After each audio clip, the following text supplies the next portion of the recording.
Sciatica, spondylitis అన్ని రకాల వెన్నుపూస సమస్యలు, కీళ్ల వ్యాధుల సమస్యలకు 100% శాస్త్ర పరిష్కారం కొరకు నియోకేర్ హోమియోపతి. కానీ ఇలాంటి పరిస్థితులు రాకూడదు అనుకోవడం ఒకటే, కానీ పాలిటిక్స్ లో ఉన్నారంటేనే పొద్దున్న లేస్తే పోరాటమే.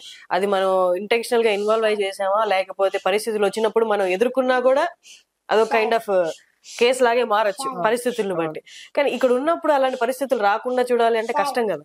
కష్టమే, కాకపోతే వీనిది గట్టిగా తయారు చేసుకోవాలని ఒకటి నేను వీని స్ట్రాంగ్ గా ప్రిపేర్ చేసుకోవాలా. అండ్ రెండోది కూడా మేము మొన్నటి వరకు కేవలము ఆలగడ్డ వరకే మేము పని చేసాము, రాజకీయం చేయలేదు. రాజకీయం చేయాలనేది ఇప్పుడు మాకు అర్థమైంది. సో రాజకీయం ఎట్లా చేయాలా, బయట రాజకీయం ఒకటే చూసుకుంటున్నాం, లోపల చాలా రాజకీయాలు జరుగుతున్నాయి. దాని మీద ఎప్పుడు కాన్సన్ట్రేట్ చేయలేదు. ఎవరైతే మనకి మేలు చేస్తారని చెప్పి అనుకున్నామో వాళ్ళే మాకు కీడు చేస్తారని చెప్పి ఎప్పుడు అనుకోలేదు, అటువంటి ఆలోచన రాలేదు. కాకపోతే ఇప్పుడు అందరినీ కూడా డౌట్ చేయాలా, లోపల రాజకీయాలు చూసుకోవాలనేది కూడా మాకు ఆ రోజు సిచ్యువేషన్ తర్వాత అర్థమైంది.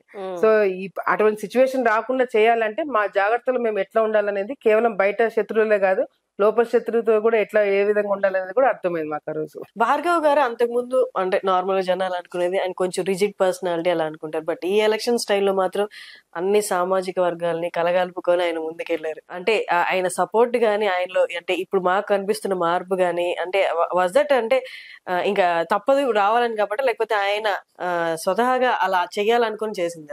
యాక్చువల్ గా మా హస్బెండ్ గురించి మా మ్యారేజ్ అయిన డే 1 నుంచి కూడా ఈ మొన్నటి వరకు కూడా భార్గవ్ గురించి చాలా రూమర్స్ కానీ, తప్పుడు ప్రచారాలు కానీ, ఎట్లా మమ్మల్ని చేయాలని చెప్పి చాలా విధాలుగా ట్రై చేస్తారు. మీడియా ద్వారా కావచ్చు, కొంతమంది ఇందాక చెప్పిన లోపల రాజకీయాలు ఎట్లా వాళ్ళని డ్యామేజ్ చేయాలనే ఒక ఉద్దేశంతో కూడా చాలా ప్రయత్నాలు చేసినారు.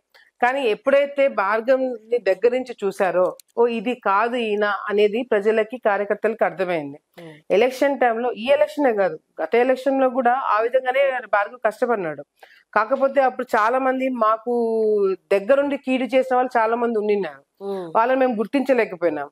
ఈ ఓటమి టైంలో, ఈ 5 సంవత్సరాల ఓటమి టైంలో యాక్చువల్ గా మన వాళ్ళు ఎవరు, మన వాళ్ళు కాదు ఎవరు అనేది చాలా స్పష్టంగా మాకు అర్థమైంది. మా వెంటే ఉండి మాకు వెన్నుపోటు పొడిచిన వాళ్ళు చాలా స్పష్టంగా మాకు అర్థమైంది ఓటమి తర్వాత. సో ఈ 5 సంవత్సరాలు ఈ ఓటమి అనేది నాకు చాలా మేలైంది నా కెరియర్ లో. ఎందుకంటే అసలు రాజకీయాలు నాకు నేర్పించింది, నాకు లైఫ్ క్లారిటీ చూపించింది. ఈ 5 సంవత్సరాలు నేను పడిన ప్రాబ్లమ్స్ కావచ్చు, ఎదుర్కొనే సిచ్యువేషన్స్ కావచ్చు, ఇవన్నీ కూడా నాకు ఇప్పటి నుంచి నా కెరియర్ కి నాకు చాలా స్ట్రాంగ్ ఫౌండేషన్ అవ్వబోతున్నది. సో అట్లా నేను చూస్తున్నాను దాన్ని. అండ్ భార్గవ్ కూడా ఈ 5 years కూడా నేను కమిట్మెంట్ ఉండడం వేరు, నేను కమిట్మెంట్ ఉండేలాగా చేసింది కూడా భార్గవే. నాకు ఎటువంటి ఫ్యామిలీ ఆబ్లిగేషన్స్ పెట్టలేదు, బాబు ఆబ్లిగేషన్స్ పెట్టలేదు, ఇన్లాస్ ఆబ్లిగేషన్స్ లేవు. ఎక్కడ కూడా నాకు ఆబ్లిగేషన్స్ పెట్టకుండా హ్యాజ్ ఎ లీడర్ నువ్వు ఏం చేయాలో చెయ్యన్నాడు.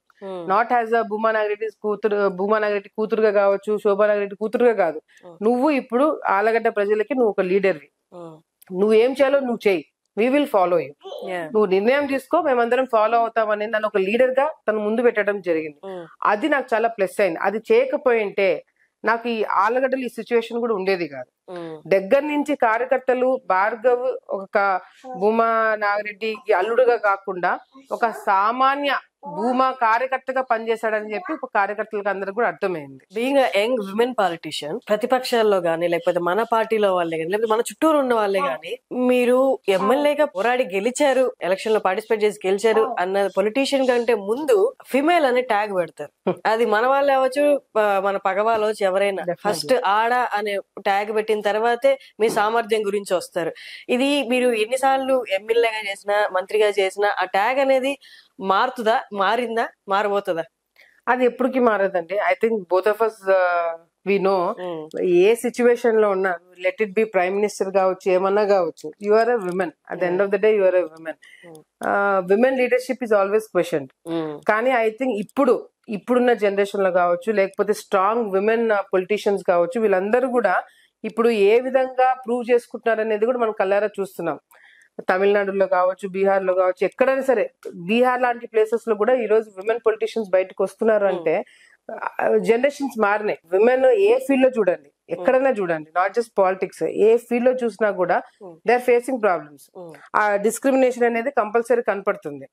కానీ అవన్నీ కూడా ఫేస్ అయ్యి ముందుకు వస్తున్నామంటే మగవాళ్ళ కన్నా మనము అదే పని ఒక 100 times మనం ఇంకా ఎక్కువ హార్డ్ వర్క్ తో చేయాల్సి వస్తుంది. నేను విమెన్ అయినా కూడా నేను స్ట్రాంగ్ గా నిలబడగలుగుతాను, నేను చేయగలుగుతాను అనేది మనం మళ్ళీ మళ్ళీ ప్రూవ్ చేసుకోవాల్సి వస్తుంది. ఫస్ట్ అది ప్రూవ్ చేసుకోవాల్సి వస్తుంది. అసలు యూ ఓన్ బిలీవ్, చిన్న ఎగ్జాంపుల్ చెప్తాను. I was travelling to Delhi, Hyderabad నుంచి ఢిల్లీకి వేరే పని మీద పోతున్నప్పుడు నా పక్కన కొంతమంది కూర్చున్నప్పుడు pilot lady pilot. So 1.5 hours continuous గా ఏ చిన్న టర్బులెన్స్ వచ్చినా they're blaming the women pilot ని బ్లేమ్ చేస్తున్నారు. Just small example. డెఫినెట్ గా విమెన్ పొలిటీషియన్స్ పైన కూడా ఈ కమెంట్స్ వచ్చినాయి. అండ్ పొలిటికల్ గా విమెన్ ఎదగాలంటే ఎన్ని కమెంట్స్ ఫేస్ అవ్వాల్సి వస్తుంది అనేది కూడా నేను కళ్ళారా చూసాను. ఈవెన్ దో బ్యాక్గ్రౌండ్ ఉన్నా కూడా భూమా నాగిరెడ్డి గారు, శోభా నాగిరెడ్డి గారు, తాతగారు అందరూ ఉండి నేను వచ్చినా కూడా ఐ హ్యాడ్ మై షేర్. నేను ప్రాబ్లమ్స్ ఫేస్ అవ్వాల్సి వచ్చింది, నేను జైలుకి వెళ్లాల్సి వచ్చింది. ఇవన్నీ ఉన్నా కూడా యాజ్ అ విమెన్ నిన్ను టార్గెట్ చేయాలని సొసైటీ డిసైడ్ అవుతే మాత్రం యు ఆర్ టార్గెటెడ్. అది నేను ఈవెన్ దో నాకు బ్యాక్గ్రౌండ్ ఉన్నా ఏమున్నా కూడా నా షేర్ నేను ఫేస్ అయినాను. ఎందుకంటే ఇప్పుడున్న పాలిటిక్స్ నీకు విమెన్ అనేది చూడట్లేదు, నువ్వు ఏంటనేది చూడట్లేదు, నథింగ్.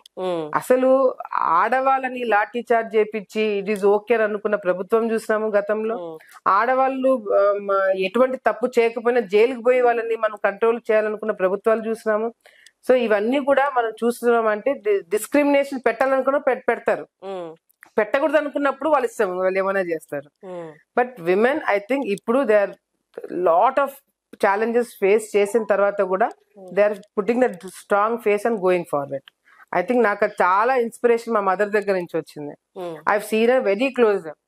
ఇంటికి వస్తే అసలు తను పొలిటీషియన్ అనేది మేమే మర్చిపోతాము. ఇంటికి వస్తే అందరితో సరదాగా ఉంటది, పిల్లలతో ఆడుకుంటది, ఫ్యామిలీ మెంబర్స్ కి ఆమె అన్ని వెళ్ళి షాపింగ్ చేసుకొని పెళ్లిళ్ళకి అన్ని కొనడం గానీ, శ్రీమంతాలు చేయడాలు కానీ ఇవన్నీ చేస్తుంది, వంట చేస్తుంది, మాతో సరదాగా టైం స్పెండ్ చేసేది. ఇవన్నీ చేస్తూనే షీ ప్రూవ్డ్ హర్ సెల్ఫ్. బయట మా అమ్మ ఇంత టైం కేటాయించగలుగుతాదని కూడా ఎవరు అనుకోండారు. సో అట్లా షీ ప్రూవ్డ్ బయట స్ట్రాంగ్ ఫైర్ బ్రాండ్ పొలిటీషియన్ గా పేరు తెచ్చుకుంటూనే లోపల ఇంటికి వచ్చినప్పుడు పిల్లలతో గానీ, మా ఫాదర్ తో గానీ, మాతో గానీ, కుటుంబ సభ్యులతో ఎట్లా ఉండాలనేది కూడా ఆమె అన్ని బాధ్యతలు కూడా నెరవేర్చడం జరిగింది. సో నా inspiration comes from my mother. Suman టీవీలో మీ పర్సనల్ అండ్ బిజినెస్ ప్రమోషన్స్ కోసం కింది నెంబర్ కి కాంటాక్ట్ చేయండి.